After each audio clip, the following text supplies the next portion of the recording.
नमस्कार साथियों। तो स्टैटिक जीके की इस क्लास में मैं सोनवीर मलिक आपका स्वागत करता हूं। उम्मीद है भाई आप लोगों की पढ़ाई बहुत बेहतर चल रही होगी।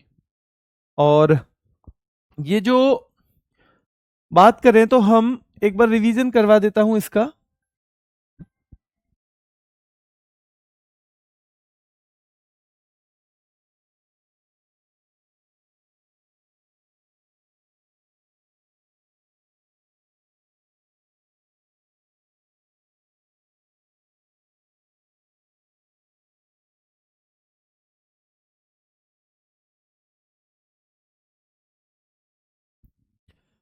तो 2 बार पुरस्कार पाने वाले 5 लोग हैं।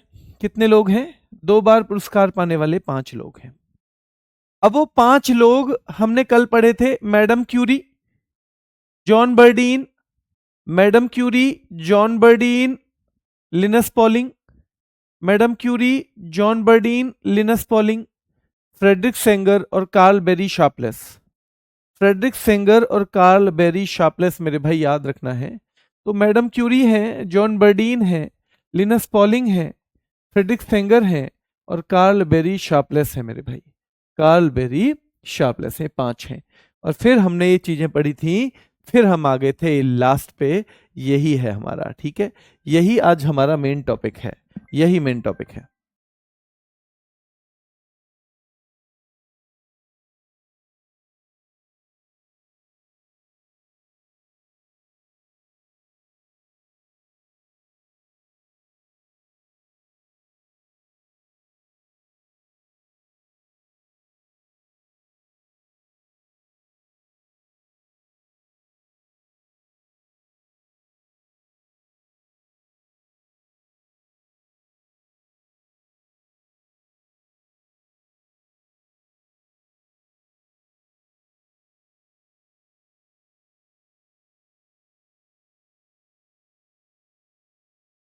तो ये भाई भारतीयों की हम बात कर रहे थे कि ये भारतीय मूल के व्यक्ति कौन है जिन्हें नोबेल पुरस्कार मिला है, और इनके बारे में सीधे सीधे पूछा जाएगा। पहला कौन सा सवाल मैं अगर आपसे पूछूं कि आज तक कितने लोगों को एक से ज्यादा बार नोबेल मिला है, यानी 2 बार नोबेल जिनको मिला है, तो आप 5 लोग बता दोगे। आज तक कितने ऐसे लोग हैं जिनको 2 अलग अलग विज्ञान में नोबेल मिला है, तो आप केवल एक मैडम क्यूरी को बता दोगे। किसको बता दोगे?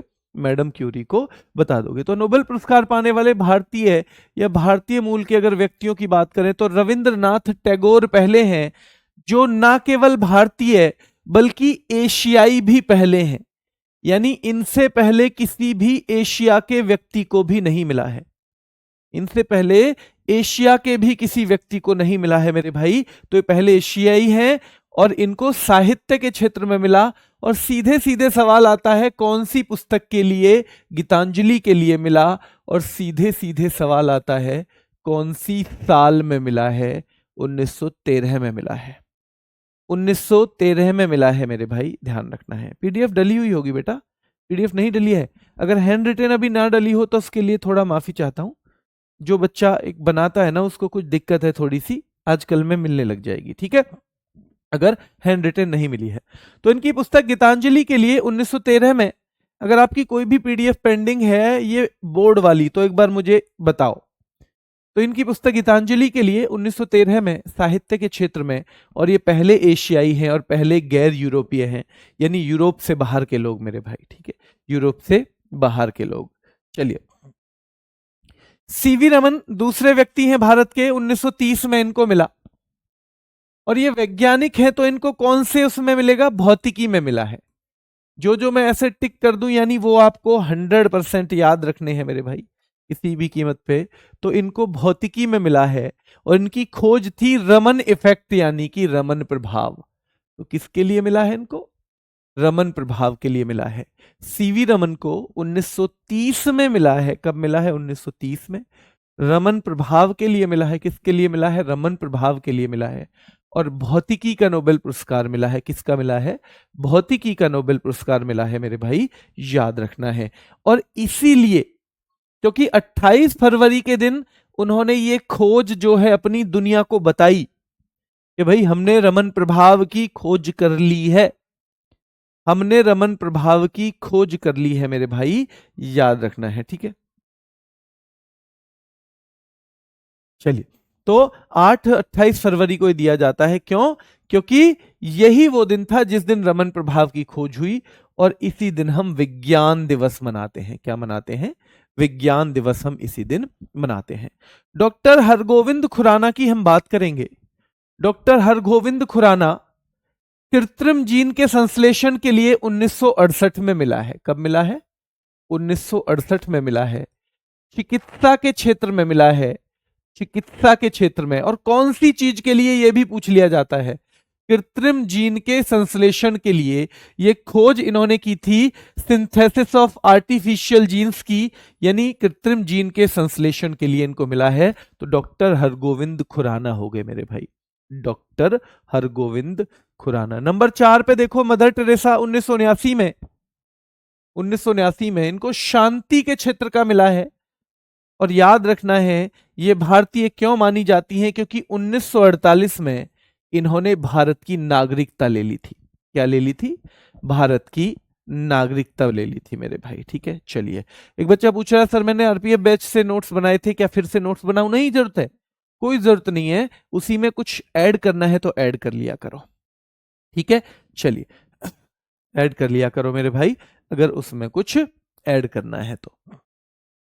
फिर सुब्रमण्यम चंद्रशेखर, सुब्रमण्यम चंद्रशेखर मेरे भाई ध्यान रखना है, ये 5वें व्यक्ति हैं। 1983 में भौतिकी के क्षेत्र में इनको नोबेल मिला है। कौन से में? भौतिकी के क्षेत्र में नोबेल मिला है 1983 में। तो अब हमें 5 नाम याद होने चाहिए। आओ देखो, सबसे पहले किसको मिला है बताओ? क्या सबसे पहले 1913 में नोबेल मिला है हमें? क्या दूसरे नंबर पे हमको 1930 में मिला है? क्या तीसरे नंबर पे 1968 में मिला है? क्या चौथे नंबर पे 1979 में मिला है? क्या 5वें नंबर पे 1983 में मिला है? ये 5 व्यक्ति हैं। क्या 1913 में रविंद्रनाथ टैगोर को मिला है मेरे भाई? रविंद्रनाथ टैगोर, क्या इनको उसी पुस्तक के लिए मिला है जिसको हम गीतांजलि कहते हैं? क्या 1913 में साहित्य के क्षेत्र में गीतांजलि का मिला है ना मेरे भाई? गीतांजलि का मिला है। क्या मिला है? गीतांजलि का। क्या 1930 में सीवी रमन को, बेटा एक आध बार थोड़ी तेज भी होता है ना, तो हम उसका रिवीजन करते हैं बार बार तो हो जाता है। सीवी रमन को क्या भौतिकी का नोबेल मिला है? भौतिकी का 1930 में मेरे भाई सीवी रमन। ये पहले वैज्ञानिक हैं एशिया के, नोबेल पाने वाले एशिया के पहले वैज्ञानिक हैं ये, जैसे वो एशिया के पहले व्यक्ति थे। एशिया के पहले वैज्ञानिक, यानी इनसे पहले एशिया के किसी भी साइंटिस्ट को नोबेल पुरस्कार नहीं मिला था मेरे भाई। 1968 में हरगोविंद खुराना, हरगोविंद खुराना मेरे भाई ध्यान रखना है, ठीक है। बताइए जल्दी, हरगोविंद खुराना 1968 में, हरगोविंद खुराना मेरे भाई, हरगोविंद खुराना। 1979 में कौन है? मदर टेरेसा है, शांति का मिला है। मदर टेरेसा को मिला है शांति का।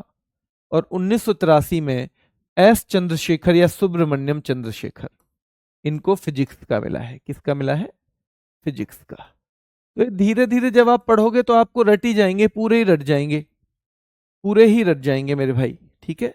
चलिए, तो आपको 1913 में मिला है रविंद्रनाथ टैगोर को गीतांजलि के लिए साहित्य का नोबेल मिला है। क्या?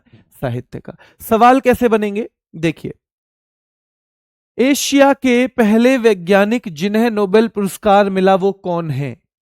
4 ऑप्शन आएंगे, उनमें जरूर सीवी रमन मिलेंगे। सीवी रमन को किस खोज के लिए नोबेल पुरस्कार मिला? 4 ऑप्शन आएंगे, उनमें रमन प्रभाव जरूर मिलेगा। सीवी रमन को नोबेल पुरस्कार किस वर्ष मिला? 4 ऑप्शन आएंगे, उनमें 1930 जरूर मिलेगा। रविंद्रनाथ टैगोर को किस पुस्तक के लिए नोबेल मिला? 4 ऑप्शन आएंगे, गीतांजलि जरूर मिलेगी। रविंद्रनाथ टैगोर को किस वर्ष नोबेल मिला है? 4 ऑप्शन आएंगे, 1913 जरूर मिलेगा। हरगोविंद खुराना को नोबेल पुरस्कार कब मिला? 4 ऑप्शन आएंगे, 1968 जरूर मिलेगा। हरगोविंद खुराना को किस खोज के लिए नोबेल मिला है? तो मेरे भाई कृत्रिम जीन के संश्लेषण के लिए ये ऑप्शन जरूर मिलेगा, 3 कोई और ऑप्शन हो जाएंगे। हरगोविंद खुराना को किस क्षेत्र का नोबेल मिला? तो इकोनॉमिक्स आएगा तो गलत, फिजिक्स आएगा तो गलत, केमिस्ट्री आएगा तो गलत, चिकित्सा यानी मेडिसिन आ जाएगा तो हो जाएगा सही। चिकित्सा के क्षेत्र में नोबेल जीतने वाले एकमात्र भारतीय कौन है? सीधे सीधे हरगोविंद खुराना का नाम आ जाएगा, सीधे सीधे हरगोविंद खुराना का नाम आ जाएगा मेरे भाई, ठीक है। चलिए, है ना। और मेरे भाई फिर एस चंद्रशेखर को कब मिला है? 1983 में। और इनको कौन से क्षेत्र का मिला है? तो भौतिकी के क्षेत्र का मिला है। किसका मिला है? भौतिकी के क्षेत्र का मिला है, ठीक है बेटा, भौतिकी के क्षेत्र का। मुझे नहीं पता बेटा आपका पढ़ने का तरीका क्या है। जब मैं किसी टॉपिक को पढ़ता हूं ना, तो सबसे पहले मैं इस टॉपिक को लेके बैठ जाता हूं। सीजीएल में 2012 में मेरे नंबर 82 थे 200 में से मैथ में, क्योंकि आधा वो आने लग गया, क्या बोलते हैं, आधा मैथ शुरू कर दिया था तब एडवांस मैथ, और मैं पढ़ा हुआ था कॉमर्स साइड से, तो मैंने एडवांस मैथ केवल 10वीं तक पढ़ा था। मेरे 82 नंबर आए। हालांकि इंग्लिश अच्छी थी तो सिलेक्शन तब भी हो गया था, और मैं अकाउंटेंट बना था वहां पे अमृतसर में। पर फिर मैं कॉपी पेन लेके बैठ गया। मैंने लगभग 6 महीने उस मैथ पे इतना काम किया, इतना काम किया, इतना, पर मैंने कभी भी कॉपी पेन के अलावा मैथ को नहीं किया। अगर मैं किसी वीडियो से भी कर रहा हूं, मान लो मैं आज करूं, तो मैं पहले कॉपी पेन से अपने आप ट्राई करूंगा।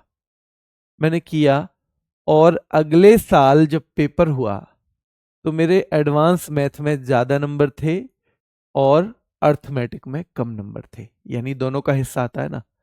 तो मुझे एक चीज समझ में आई कि अगर पढ़ना है तो सबसे पहले किताब लेके बैठ जाओ, कॉपी लेके बैठ जाओ, पेन लेके बैठ जाओ। अगर वो शुरुआत नहीं हुई तो आपके दिमाग में 1000 डाउट रहेंगे, कभी पढ़ ही नहीं पाओगे। पर आपने शुरुआत कर दी तो धीरे धीरे पढ़ाई सारे डाउट्स को खत्म कर देती है। अब मुझे नहीं पता आप कैसे पढ़ना चाहते हो, पर मेरा तरीका ये है, और मैं चाहता हूं कि जो बच्चे ईमानदारी से पढ़ना चाह रहे हैं, मेहनत करना चाह रहे हैं, वो ऐसे ही पढ़ें, ऐसे ही पढ़ें मेरे भाई, ठीक है। चलिए, तो हम कल पढ़ा चुके थे बेटा नोबेल कितने क्षेत्र में दिया जाता है। जो आज जुड़े हैं वो कल की क्लास देखिए पहले। अमर्त्य सेन 1998 में बहुत महत्वपूर्ण है, इनको इकोनॉमिक्स का नोबेल मिला है, अर्थशास्त्र का। और कभी कभी पूछ लिया जाता है तो कल्याणकारी अर्थशास्त्र एक वर्ड आता है, वेलफेयर इकोनॉमिक्स, इनको कौन सा मिला है? तो वेलफेयर इकोनॉमिक्स का इन्हें अवार्ड मिला है। कौन सा मिला है मेरे भाई? वेलफेयर इकोनॉमिक्स के लिए, यानी इकोनॉमिक्स के लिए मिला है, पर अर्थशास्त्र कौन सा? कल्याणकारी अर्थशास्त्र के लिए, और 1998। तो यहां हमारा 6 नंबर पे 1998 ऐड हो जाएगा, अमर्त्य सेन, ठीक है। और इसके बाद हमारा 2001 पहुंचेगा सीधे। एक हमारे लेखक हैं वीएस नायपॉल, एक लेखक हैं वीएस नायपॉल, याद रखना है। इनको बुकर भी मिल चुका है, बुकर पुरस्कार एक आगे हम पढ़ेंगे। बुकर होता है जो पुस्तक लिखने के लिए, यानी कि अंग्रेजी की पुस्तक किसी ने लिखी हो उसके लिए दिया जाता है। तो इनको बुकर भी मिल चुका है 1971 में, और 2001 में इन्हें साहित्य का नोबेल मिला है। किसका मिला है? साहित्य का नोबेल मिला है 2001 में। फिर हम सीधे 2009 में आएंगे, वेंकट रमन रामकृष्णन। वेंकट रमन रामकृष्ण जो हैं, इनको 2009 में मिला है, और केमिस्ट्री का नोबेल मिला है, रसायन का नोबेल मिला है। किसका मिला है? रसायन का नोबेल मिला है मेरे भाई, ठीक है, रसायन का नोबेल मिला है, याद रखना है। चलिए, तो इनको रसायन का नोबेल मिला है। 8वें नंबर पे हो गए। 9वें नंबर पे कैलाश सत्यार्थी को मिला है। कैलाश सत्यार्थी को 2014 में मिला है, शांति का मिला है। और 2014 में ही किसको मिला था?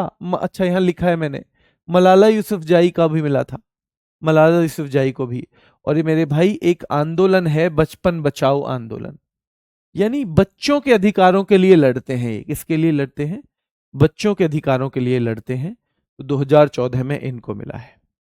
अब लास्ट आ जाएगा 2019 में अभिजीत बनर्जी, इनको भी अर्थशास्त्र के लिए, इनको भी अर्थशास्त्र के लिए। ठीक है, अब हमें एक साथ तो याद हुई नहीं चीजें, तो रिवीजन करवा दूं एक बार। अब मैं आपको फटाफट रिवीजन करवाऊंगा और आप अब थोड़ा सा कॉन्फिडेंस फील करोगे। रविंद्रनाथ टैगोर को नोबेल कब मिला है? 1913 में मिला है। किस लिए मिला है? गीतांजलि के लिए मिला है। कौन से क्षेत्र का मिला है? तो इकोनॉमिक्स का या साहित्य का? तो साहित्य का मिला है, क्योंकि जब किताब लिखेगा आदमी तो क्या ये पहले भारतीय हैं?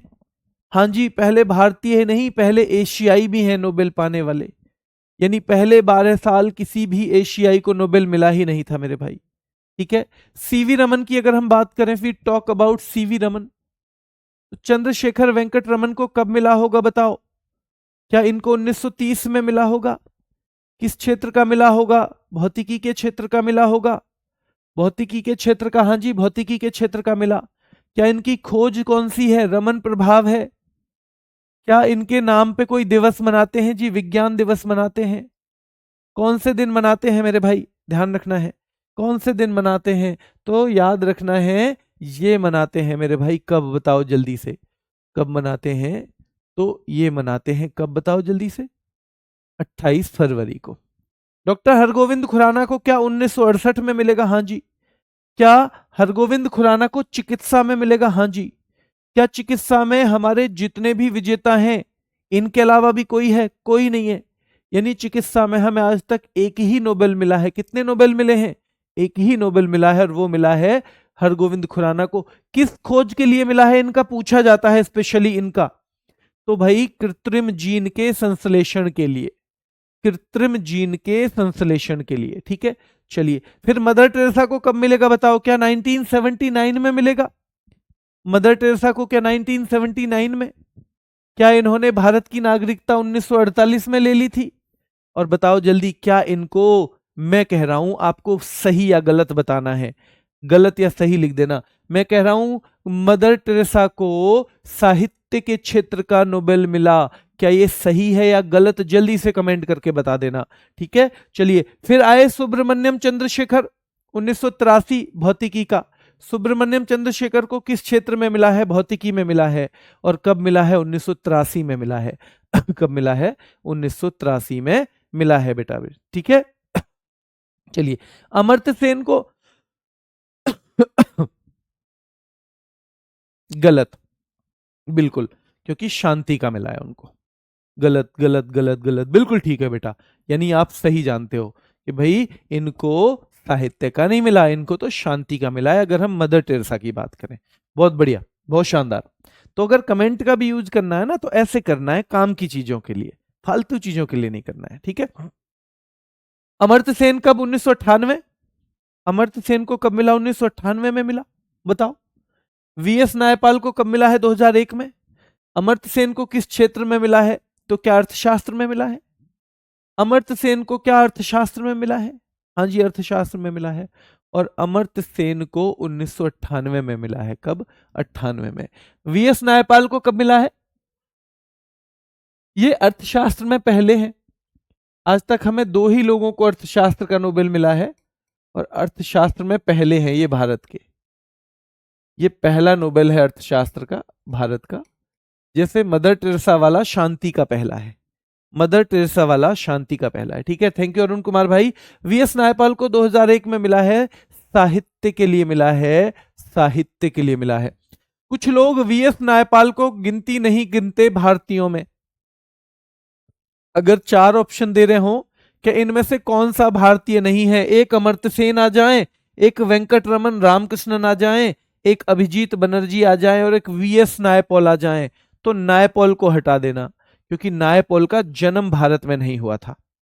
ना तो इनका जन्म भारत में हुआ, और क्योंकि इनके दादा ही चले गए थे वहां पे, इनके दादा त्रिनिदाद और टोबैगो चले गए थे अंग्रेजों के टाइम पे ही। ठीक है, और भाई ना तो इनका जन्म हुआ है, ना इनके पास भारत की नागरिकता है।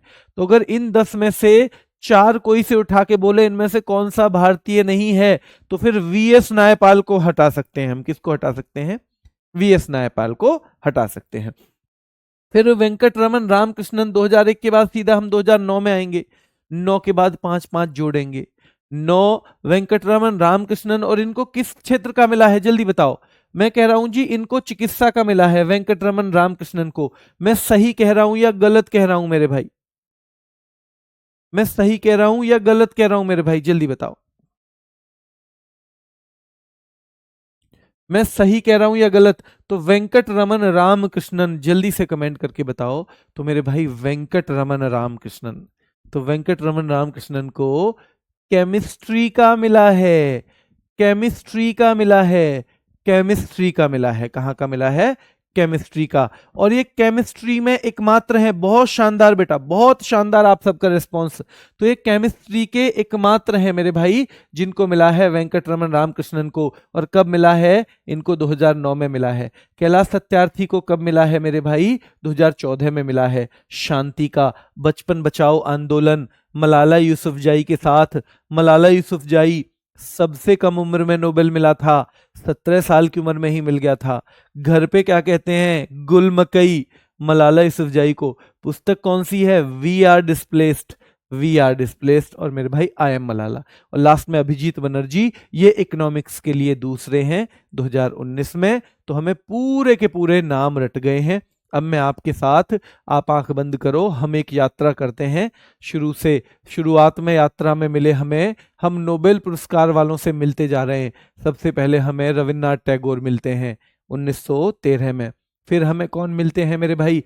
फिर हमें सीवी रमन मिलते हैं 1930 में। फिर हमें 1968 में हरगोविंद खुराना मिलते हैं। फिर चौथे नंबर पे हमें मदर टेरेसा मिलती हैं 1979 में। पांचवें नंबर पे हमें एस चंद्रशेखर यानी सुब्रमण्यम चंद्रशेखर मिलते हैं 1983 में। छठे नंबर पे मेरे भाई याद रखना है, हमको मिलते हैं 1998 में अमर्त्य सेन। सातवें नंबर पे 2001 में हमें मिलते हैं वीएस नायपॉल। आठवें नंबर पे 2009 में हमें वेंकट रमन रामकृष्ण मिलते हैं। आठवें नंबर पे 2009 में वेंकट रमन रामकृष्ण मिलते हैं। भाई 9वें नंबर पे हमको कौन? कैलाश सत्यार्थी मिलते हैं 2014 में। और 10वें नंबर पे हमको कौन मिले हैं? अभिजीत बनर्जी मिले हैं 2019 में। अभिजीत बनर्जी। अब अगर इस रिवीजन के बाद आप नहीं याद कर सकते हो तो फिर आपको थोड़ी सी मेहनत की जरूरत है खुद भी। वैसे करनी चाहिए खुद तो। मैं फिर कहता हूं, जो बच्चे केवल क्लास पर निर्भर रहेंगे तो भाई सारे बच्चे पढ़ रहे हो, फिर तो कोई ना कोई तुक्का है, फिर तो कोई भी बाजी मार सकता है। पर जो खुद से भी मेहनत करेगा, रिवीजन करेगा चीजों का, उसका कोई तोड़ नहीं है। वो पेपर में फटाफट चीजें करके आएगा। मैं कोशिश कर रहा हूं जितनी आसान बना सकूं, पर जो इसमें साथ में अपनी मेहनत मिला देगा वो नौकरी कर लेगा मेरे भाई। बाकी अगले साल तैयारी करते मिलेंगे आपको बहुत सारे बच्चे। 2025 के भी हम विजेता देख लेते हैं। 2025 के, क्योंकि ये विजेता लेटेस्ट पूछे ही जाएंगे। तो देखो साहित्य में मिला है, एक हंगरी के लेखक हैं, हंगरी। तो भैया किताबों के लिए आपको हंगरी होना पड़ेगा, बिल्कुल। पढ़ने लिखने के लिए, साहित्य के लिए आपको हंगरी होना पड़ेगा। कि खाना चाहे खाएं ना खाएं, जब एक बार हम पढ़ना शुरू कर देते हैं ना, इतना आनंद आता है, इतना आनंद आता है। अब मैं रोज लगभग 12 घंटे नौकरी करता हूं, अभी कुछ दिन से तो छुट्टी पे हूं। 8.5 घंटे मेरी नौकरी है और 3.5 घंटे मुझे आने जाने में लग जाता है अपनी नौकरी पे। एक मंत्रालय में मैं जॉब करता हूं। तो लेकिन उसके बाद भी 4-5 घंटे आके मेहनत करके आप लोगों को पढ़ाता हूं। क्यों? क्योंकि जब किताबों में आनंद आने लगता है ना, फिर दुनिया की किसी चीज में इतना आनंद नहीं आता। तो किताबों में आनंद लाना सीखो आप, ठीक है? ठीक है, चलिए। लास्ट जलो क्रॉस जन होर कोई, लास्ट जलो क्रॉस जन हर कोई, ये है मेरे भाई साहित्य के, ठीक है? साहित्य के। तो भैया साहित्य में तो लास्ट जलो, चाहे लाख जलो हमसे लोग, पर क्रॉस जन होर कोई, हमें क्रॉस नहीं कर पाएगा और कोई। हम इतनी मेहनत कर देंगे साहित्य में, हम पढ़ाई लिखाई में इतनी मेहनत कर देंगे, साहित्य में इतनी मेहनत कर देंगे कि लाश जलो बेकर, बेशक कोई लाख जलो हमसे, बेशक कोई लाख जलो, पर साहित्य में क्रॉस जिन होर कोई, क्रॉस नहीं कर पाएगा और कोई हमें क्रॉस नहीं कर पाएगा भाई, और कोई हमें साहित्य में कोई क्रॉस नहीं कर पाएगा हमें। तो ध्यान रखना है, लास्ट जलो क्रॉस जन होर कोई जो है ये कहाँ के हैं, तो साहित्य। ठीक है, साहित्य। ये बुकर इंटरनेशनल भी जीत चुके हैं, और बुकर इंटरनेशनल जब हम पढ़ेंगे तब आपको समझ में आएगा।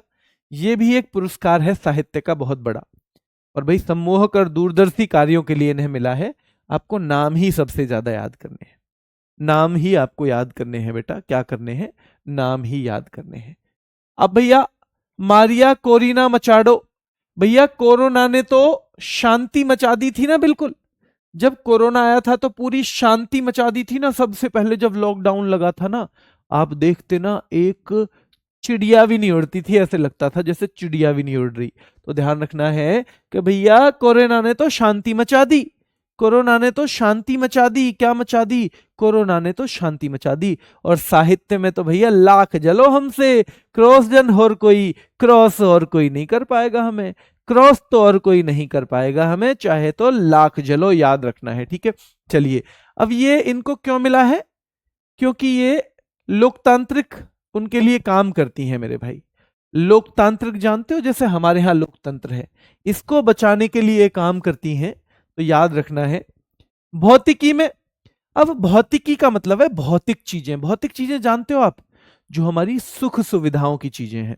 भौतिक चीजों से जोड़ेंगे इसको, भौतिक चीजों से। तो भौतिक चीज मतलब जो हमारी सुख सुविधा की है। जैसे कार है, भौतिक चीज है, कार है भौतिक है। रेफ्रिजरेटर है, भौतिक चीज है। यानी कि ऐसी चीजें जो हमने अपने सुख सुविधा के लिए रखी हुई हैं, जिनका भगवान से, जो हमारा जब भगवान से वो होता है साक्षात्कार, उसमें उनका कोई रोल नहीं है। ठीक है, चलिए। तो याद रखना है भैया, जॉन एक क्लॉक लेके आया है। जॉन, जॉन क्लॉक लेके आया। क्लॉक कैसी चीज है, भौतिक चीज है। जॉन भैया ध्यान रखना है, क्लॉक लेके आना है किसके लिए, मार्टिनस, मार्टिन के लिए लेके आया है, मार्टिन के लिए। जॉन एक क्लॉक लेके आया है, तो जॉन भाई क्लार्क जो है, जॉन क्लॉक लेके आया है किसके लिए, तो भैया जॉन एम मार्टिनस। तो जॉन जो है मार्टिन के लिए लेके आया है, मार्टिन के लिए। तो भैया मिशेल कह रही है, अरे भैया हमारे लिए ना लाए ना तुम डेवोरेट, तो हमको दे दो, फिर रेट दे दो, हमें रेट बता दो कितने की है, हम ले आएंगे अपने लिए खुद ही। तो मिशेल कह रही है डेवोरेट। अरे भैया रेट, रेट किन चीजों के लगते हैं, भौतिक चीजों के, ऐसे भी याद रख सकते हो। रेट किन चीजों के लगते हैं, डेवोरेट। भैया रेट लगते हैं, कीमत लगती है भौतिक चीजों की, जो भगवान के लिए हम काम कर रहे हैं, जो ईश्वर से मिलने के लिए कर रहे हैं, जो अपनों के लिए मेहनत कर रहे हैं, जो माँ बाप के लिए प्रयास कर रहे हैं, जो माँ बाप हमारे लिए कर रहे हैं, उन चीजों का तो कोई मोल ही नहीं लगा सकता। तो ध्यान रखना है मेरे भाई कि जॉन क्लॉक, ध्यान रखना है मेरे भाई, जॉन जो है क्लॉक लेके आया है एम के लिए, एम मतलब मार्टिन। और मिशेल कह रही है मैंने तो सोचा मेरे लिए लाए हो, ना लाए तो डेवो रेट। भैया हमें रेट दे दो इस क्लॉक के, हमें तो रेट दे दो एक क्लॉक के, हम तो अपने आप ले आएंगे। अब आपको बस पिक्चर बनानी है एक क्लॉक की, क्लॉक की पिक्चर बनानी है मेरे भाई दिमाग में कि क्लॉक है, जॉन लेके आया है उस क्लॉक को। आंख बंद करो, देखो जॉन क्लॉक को लेके आया है, मिशेल उस पे लिखा हुआ है एम, एम। मिशेल सोच रही है मेरे लिए है, पर वो है किसके लिए, मार्टिनस, जॉन एम मार्टिनस। तो याद रखना है जॉन एम लिख के लाया है, तो मिशेल सोच रही है मेरे लिए, लेकिन है वो मार्टिन के लिए। और जब उसे मार्टिन को दे दिया ना, तो फिर मिशेल कह रही है डेवो रेट, भैया हमें तो रेट बता दो कितने की है, हम तो अपनी खुद मंगवा लेंगे। हमें तो सर लगी तुम हमारे लिए लेके आए हो, पर तुम तो कतई बेकार आदमी हो, कतई बेकार मेरे भाई। चलिए क्लियर है, यहां मैंने 2 बार बेटा कर दिया रिपीट। अब आपको ये एक बार खुद से भी देखना है वहां जाके, जब आप छुट्टी हो जाएगी। ठीक है, धीरे धीरे मैं आपको भी काम बताने शुरू करूंगा, क्योंकि हम सारे काम दूसरों पे नहीं छोड़ सकते ना, तो हमें धीरे धीरे आदत डालनी पड़ेगी खुद भी चीजें करने की, है ना। वरना तो हम अच्छे अच्छे काम, तो हम कूड़े का ढेर तो दूसरे को दे सकते हैं कि जा इसे फेंकिया। हम पैसों का बेग दे सकते हैं दूसरे को कि ले ले जा घर अपने, नहीं दे सकते ना। तो जो महत्वपूर्ण चीजें हैं वो खुद करने की आदत डालनी है आपको, खुद करने की, ठीक है। तो भैया जॉन जो है क्लॉक लेके आया है, मार्टिन के लिए लेके आया है वो, और क्लॉक कैसी भौतिक चीज है। मिशेल कह रही है रेट दे देना भैया, दे वो रेट, हमें रेट दे देना कितने की है ये, हम अपने लिए मंगवा लेंगे, हमने तो सोचा तुम लेके आए हो। क्लियर है? चलिए चलिए आगे, आगे देखें। तो चिकित्सा पे आ गए हम, कहां पे आ गए? चिकित्सा पे मेरे भाई, कहां आ गए हम? चिकित्सा।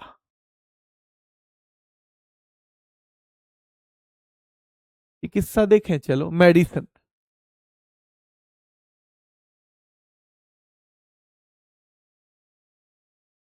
चिकित्सा की जरूरत है भाई किसको? किसको है चिकित्सा की जरूरत? देखो, बात चल रही है आपस में, दो दोस्त कर रहे हैं कि मैरी ई ब्रून को, कि भैया मैरी के ब्रेन को तो ना चिकित्सा की जरूरत है। हम ना कहते हैं कई बार, अरे यार तो डॉक्टर के दिखाने की जरूरत है, ये तो बीमार है, बिल्कुल परेशान है। तो मैरी के ब्रेन को किसकी चिकित्सा की जरूरत है? चिकित्सा की जरूरत है मैरी के ब्रेन को, चिकित्सा की जरूरत है मैरी के ब्रेन को, चिकित्सा की जरूरत है मैरी के ब्रेन को, याद रखना है, ठीक है। चलिए, फ्रेड राम्सडेल, फ्रेड राम्सडेल मेरे भाई ध्यान रखना है। क्यों? क्योंकि भैया याद रखना है, अरे सिमोन साकागुची, क्योंकि आजकल तो वो शक करती है गुच्ची ब्रांड के कपड़ों पे भी, कि मैरी के ब्रेन को तो मेरे भाई याद रखना है किसकी जरूरत है? मैरी, मैरी, मैरी ई ब्रून को, मैरी के इसके ब्रेन को तो किसकी जरूरत है? चिकित्सा की जरूरत है। क्यों? क्योंकि सब चीज पे शक करती है, शक करती है गुच्ची पे भी, गिच्ची पे भी जो शक करेगा उसे तो चिकित्सा की जरूरत है ना, उसके कपड़े तो अच्छे माने जाते हैं। तो भैया शक करे जो गुच्ची पे, उसको चिकित्सा की जरूरत है। मैरी के तो ब्रेन को चिकित्सा की जरूरत है, वो शक करती है गुच्ची पे, तो भैया उसको क्या है? चिकित्सा की जरूरत है। और फ्रेड राम्सडेल मेरे भाई, फ्रेड राम्सडेल तो याद रखना है, अपने फ्रेंड राम से डेली मिलके यही कहती है, ये गुच्ची का कपड़ा ना दिखे, ये बेकार सो कोई ले आया हमारे लिए, कोई बेकार सा कपड़ा है तो गुच्ची का कपड़ा ना है। तो भैया अपने फ्रेड राम्सडेल अपने फ्रेंड राम से डेली मिलती है, शक करती है गुच्ची के कपड़ों पे। कौन करती है? मैरी करती है। तो इसके ब्रेन को तो चिकित्सा की जरूरत है, इसके ब्रेन को तो चिकित्सा की जरूरत है मेरे भाई। रसायन पे आ जाओ मेरे भाई, रसायन, ठीक है। रसायन, उमर यागी, सुसुमा कितागावा, सुसुमा कितागावा मेरे भाई, रिचर्ड रॉबसन, रिचर्ड रॉबसन, ठीक है, याद रखना है। सुसुमा कितागावा। तो रिचर्ड भैया, रिचर्ड रॉबसन नाम का एक आदमी है, वो अपनी ससुराल गया, ससुराल गया तो वहां पे ध्यान रखना है, ससुराल गया तो फिर वहां पे सासू माँ ना मिली, तो वो ऐसे ही मजाक कर रहा है सबसे, है ना, वो रस ले रहा है, सुसुमा कितागावा, अरे सासू माँ कहाँ गई, कित चली गई, कित चली गई, क्योंकि वो है तो अंग्रेज। कौन? रिचर्ड रॉबसन तो अंग्रेज है। अब वो जाके ससुराल में कैसे पूछ रहा है जब सासू माँ नहीं है? सुसुमा कितागावा, सासू माँ कित गई सासू माँ। तो फिर कह रहे हैं सब, अरे याकी उमर यागी, इसकी उमर याकी इतनी निकली जाए पर ये रस लेने से ना माने, ये हमेशा रस लेता रहे। उमर यागी निकली जाए लेकिन ये हमेशा रस ले। सुसुमा कातागावा, अगर कोई ससुराल में जाके कहे सासू माँ कित गई, तो भाई अरे भाई बड़ा रसीला दामाद है, तो कुछ ना कुछ बोलता ही रहे, बड़ा रसीला दामाद है, ठीक है बेटा। चलिए, तो रिचर्ड रॉबसन गया है भैया ससुराल में, और क्या कह रहा है? सुसुमा कितागावा, सासू माँ कित गई। और मेरे भाई जब ऐसे कह रहा है ना, तो सब कह रहे हैं उमर यागी, उमर निकल गई याकी, लेकिन ये रस लेने से ना माने दामाद, ये रस लेने से ना माने, ठीक है। चलिए, फिर अर्थशास्त्र का है, जोएल मोकिर, फिलिप अगियन और पीटर हॉविट। इन तीनों को आपको याद ही करना है भाई, जोएल मोकिर, फिलिप अगियन और पीटर हाविट। अब आपको एक अंतर भी पता चल जाएगा कि आपको ट्रिक से ये वाली चीजें जल्दी याद हो गई हैं या आप खुद से जल्दी कर सकते हो, छोटा सा आपको ये पता भी चल जाएगा, ठीक है। तो जोएल म्यूकिर ये अर्थशास्त्र का है, फिलिप अगियन अर्थशास्त्र का है, और पीटर हॉविट भी अर्थशास्त्र का है। तो पहले तो आपको यही पता होना चाहिए, इस बार रसायन में 3 लोगों को मिला है, अर्थशास्त्र में भी 3 लोगों को मिला है। कल हमने पढ़ा था कि मैक्सिमम 3 ही लोगों को मिल सकता है एक क्षेत्र में, मैक्सिमम 3 ही लोगों को मिल सकता है मेरे भाई, ध्यान रखना है, ठीक है। ठीक है, चलिए और आगे देखो, एक बार देख लो तो साहित्य के क्षेत्र में नोबेल मिला है केवल एक को, लास जलो क्रॉस जना होर कोई इनको। शांति के क्षेत्र में भी केवल एक ही, भैया कोरोना ने तो शांति मचा दी थी। ठीक है, भौतिकी के क्षेत्र में 3 को मिला है, जो चिकित्सा है उसमें भी 3 को मिला है, और मेरे भाई ये जो है रसायन में भी 3 को मिला है, और फिर इकोनॉमिक्स में भी। तो इस बार कितने लोगों को मिला है?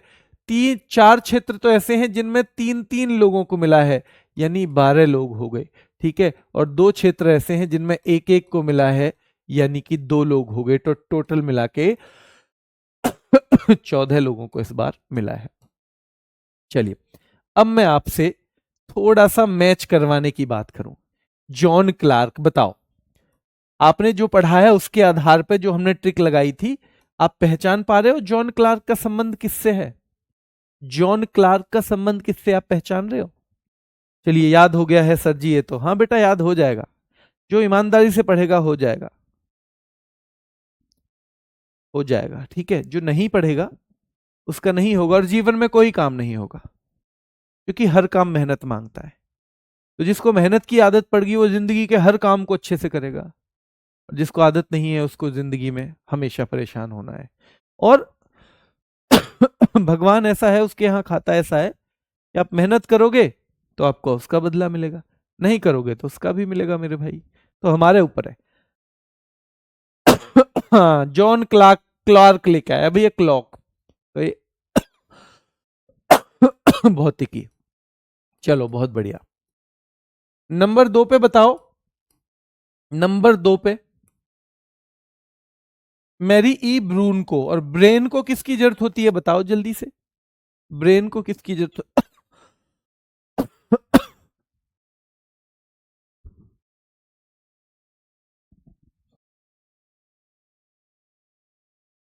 ब्रेन को चिकित्सा, बहुत बढ़िया, बहुत शानदार। जो बच्चे ईमानदारी से पढ़ रहे हैं उनका दिख भी रहा है, वरना तो इसको याद करने में 10 दिन भी लग जाते हैं बहुत से बच्चों को। जॉन मार्टिन, भैया जॉन क्लार्क लेके आया किसके लिए? मार्टिन के लिए तो लेके आया है, जॉन क्लार्क लेके आया किसके लिए बताओ? नंबर लिखते रहो और बताते रहो कौन है। तो आपको पता है भैया जॉन मार्टिन के लिए क्लॉक लेके आया, और क्लॉक जो है वो फिर से भौतिकी हो जाएगा। क्या हो जाएगा? भौतिकी। ठीक है, फिर फ्रेड राम्सडेल, भैया मैरी जो है अपने फ्रेंड से रोज मिलती है, राम से डेली। मैरी, कौन सी मैरी? जो साकागुची, जो गुच्ची पे भी शक कर रही है और गुच्ची पे भी शक कर रही है, तो मतलब दिमाग में थोड़ी सी दिक्कत है। तो याद रखना है मेरे भाई, इसको भी चिकित्सा की जरूरत है। ठीक है, तो फ्रेड राम्सडेल, इसको भी चिकित्सा की जरूरत है। रिचर्ड रॉबसन कहाँ गया था? ससुराल। ससुराल में जाके क्या कह रहा था? रस ले रहा था। भैया ससुराल में तो लोग रस लेते हैं पूरा, जो घर में पानी ना मिले वहां पे दूध मिलेगा, वहीं पे मिलेगा भाई, बैठे बैठे ही मिलेगा। ठीक है, मिठाई मिलेगी, जो घर में लौकी की सब्जी मिलती है तो वहां पे पनीर मिलेगा। तो ससुराल में तो भैया रस लेता है आदमी। तो रिचर्ड रॉबसन गया है कहाँ पे? ससुराल में रस ले रहा है, और वहां पे पूछ रहा है, पूरब वाली भाषा में पूछ रहा है, सुसुमा किता गावा, अरे हमारी सासू माँ कित गई। तो भैया यहां भी रस ले रहा है, और लोग कह रहे हैं उमर यागी, इसकी तो उम्र निकल गई, लेकिन ये ऐसे काम ना छोड़ेगा, उमर यागी। तो रिचर्ड रॉबसन चिकित्सा है या रसायन? रसायन। सुसुमा कितागावा रसायन है मेरे भाई। शिमोन साकागुची, जो शक करे गुच्ची पे भी। मैरी ई ब्रून को, मैरी को ब्रेन को चिकित्सा की जरूरत है, क्यों? वो शक करती है गुच्ची पे। और फ्रेड राम्सडेल अपने फ्रेंड राम से डेली मिलके गुच्ची पे भी शक करती है, गुच्ची के बारे में बुराई करती है, तो इसको भैया चिकित्सा की जरूरत है। उमर यागी, कोई कोई व्यक्ति ऐसा होता है ना, आप कहते हैं घर वाले भी उम्र निकल गई याकी, पर यूं रस लेना ना छोड़े दुनिया का। रस का मतलब है दुनिया का आनंद लेना। ठीक है, जैसी भी परिस्थिति है उनमें खुश रहना। ठीक है, तो याद रखना है भैया उमर याकी निकल गई। और भैया मिशेल ने रेट कब मांगे थे? किस चीज के मांगे थे? तो याद रखना है मिशेल ने रेट मांगे थे मेरे भाई। किसके? मिशेल ने रेट किसके मांगे थे? बताओ जल्दी से। तो मिशेल ने रेट मांगे थे क्लॉक के, और क्लॉक होती है भौतिक। ठीक है, क्लॉक हो जाएगी मेरे भाई भौतिक। ठीक है, चलिए तो क्लॉक हो जाएगी भौतिक। क्लियर है यहाँ पे? हाँ जी, क्लॉक हो जाएगी भौतिक। लास्ट जलो क्रॉस जना होर कोई, ये हमने पढ़ाई था। भैया लाख जलो बेशक क्रॉस नहीं कर पाएगा हमें कोई पढ़ाई लिखाई में, तो ये साहित्य के क्षेत्र का है। किसका है? साहित्य के क्षेत्र का। और मारिया भैया कोरोना मचाड़ो, कोरोना ने तो शांति मचा दी थी। क्या मचा दी थी? कोरोना ने तो शांति मचा दी थी मेरे भाई। ठीक है, चलिए अब ये इकोनॉमिक्स के हैं तीनों नाम जो आपको आसानी से समझ में नहीं आ रहे थे। जोएल मोकिर, फिलिप अगियन और Peter Howitt. Joel Mokyr, Philippe Aghion और पीटर हॉविट मेरे भाई, ये आपको याद रखने हैं। ठीक है, ये आपको याद रखने हैं। ठीक है, ये आपको याद रखने हैं। बाकी आपको पता ही है, ये शांति, जोएल मोकिर अर्थशास्त्र, फिलिप अगियन अर्थशास्त्र और पीटर हॉविट कनाडा का है। ठीक है, पीटर हॉविट कनाडा के जो हैं उनको भी इकोनॉमिक्स।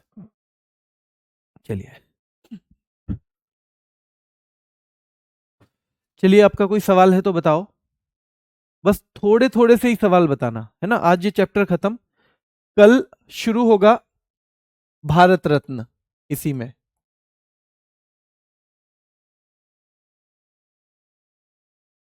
मैं जो सवाल बता रहा हूं ना, उस तरह के सवाल आप ध्यान रखना कैसे आते हैं।